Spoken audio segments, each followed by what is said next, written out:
जब भी मानवों व देवताओं पर संकट आया है, तब भगवान शिव ने विभिन्न रूप लेकर उनकी सहायता की है।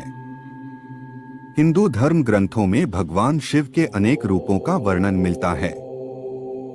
जब भी भगवान शिव के परिवार की बात होती है, तो भगवान शिव, माता पार्वती, भगवान गणेश और कार्तिकेय का जिक्र मिलता है। लेकिन भगवान शिव की पुत्री मनसा देवी के बारे में बहुत कम लोग जानते हैं। मनसा देवी को सांपों की देवी भी कहा जाता है। हिंदू धर्म ग्रंथों में मनसा माता से जुड़े कई प्रसंग मिलते हैं। तो चलिए जानते हैं भगवान शिव की पुत्री मनसा देवी की ये पौराणिक कथाएं। पौराणिक कथा के अनुसार देवताओं और असुरों के बीच संग्राम के समय समुद्र मंथन किया गया था। समुद्र मंथन से कालकूट नाम का विष निकला था। इसके प्रभाव से सभी देव और दानव जलने लगे। वो अपने प्राणों की रक्षा के लिए भगवान शिव की शरण में पहुँचे और उनके समक्ष प्रार्थना करने लगे। भगवान शिव ने लोक कल्याण के लिए कालकूट नाम के विष को अपने कंठ में धारण कर लिया।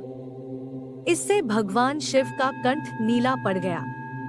भगवान शिव नीलकंठ कहलाए।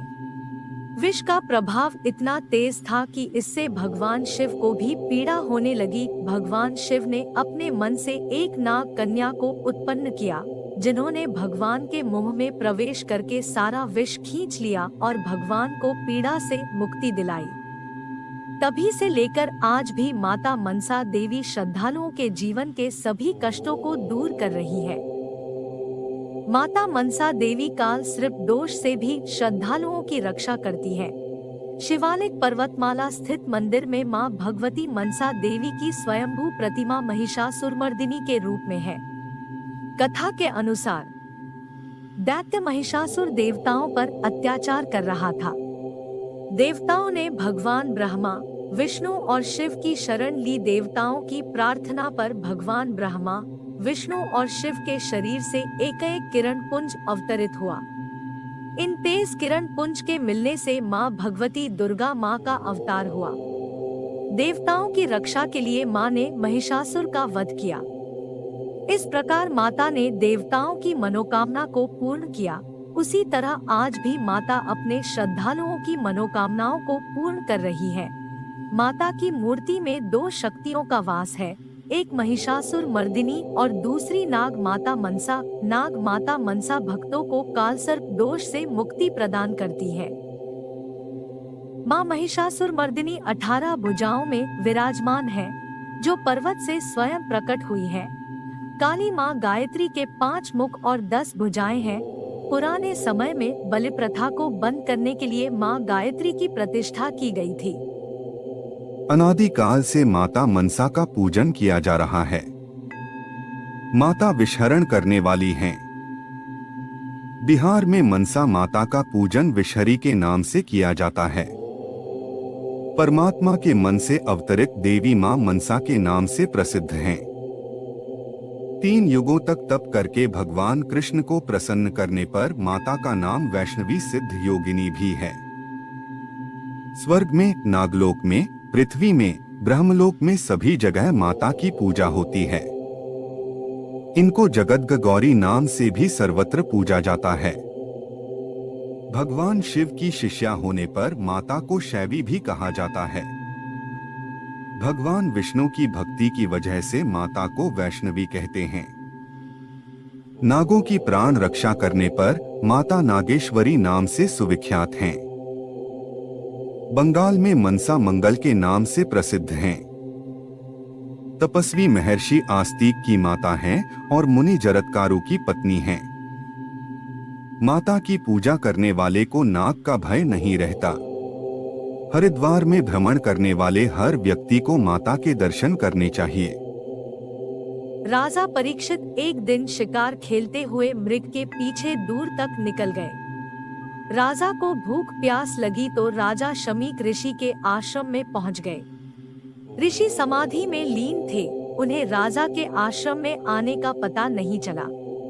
राजा ने कहा, जहां मां न हो वहां नहीं रुकना चाहिए। राजा वापस जाने लगे। अचानक एक मृत सर्प वहां दिखा। राजा ने सर्प को धनुष के सहारे उठाकर महर्षि शमी गले में डाल दिया। तब ऋषि के पुत्र रिंगी ऋषि ने उनको श्राप दिया कि आज से 7वें दिन यही तक्षक तुम्हें डसेगा। महर्षि शमी की समाधि खुली, उन्होंने यह सब देख लिया। पुत्र ने राजा को श्राप दे दिया। यह जानकर ऋषि को दुख पहुंचा और उन्होंने राजा परीक्षित को सूचना भेज दी कि मेरे पुत्र ने आपको श्राप दिया है। राजा ने सहर्ष स्वीकार किया और कहा, मेरे अपराध का दंड मुझको मिलना ही चाहिए। 1 सप्ताह बाद राजा परीक्षित को तक्षक ने डस लिया। राजा पंचतत्व को प्राप्त हो गए। राजा जन्मेजय ने उनके मृतक कर्म संपन्न होने के बाद सर्पयज्ञ किया। इस यज्ञ से बहुत से सर्प भस्म हो गए, लेकिन तक्षक नहीं मरा। तक्षक भयभीत होकर इंद्र की शरण में चला गया। तब ब्राह्मणों ने इंद्र और तक्षक को बुलाया। ब्राह्मणों के मंत्रों से इंद्र का आसन डोलने लगा। इंद्र भयभीत होकर देवताओं के साथ मां मनसा देवी की शरण में पहुंचे। सबने माता से प्रार्थना की। माता ने इंद्र को भयभीत देखकर अपने पुत्र आस्तिक को यज्ञ भूमि पर भेजा। आस्तिक ने जन्मेजय को उपदेश देकर इंद्र व तक्षक की रक्षा की और यज्ञ को संपन्न कराया।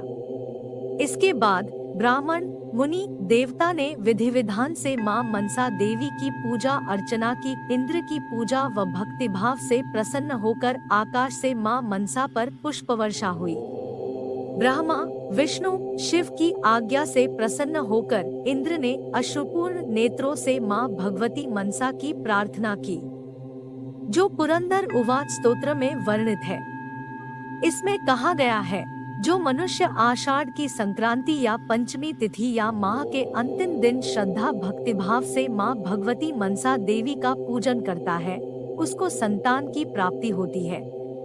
उसको यश, कीर्ति, विद्या, धन एवं समृद्धता में वृद्धि होती है।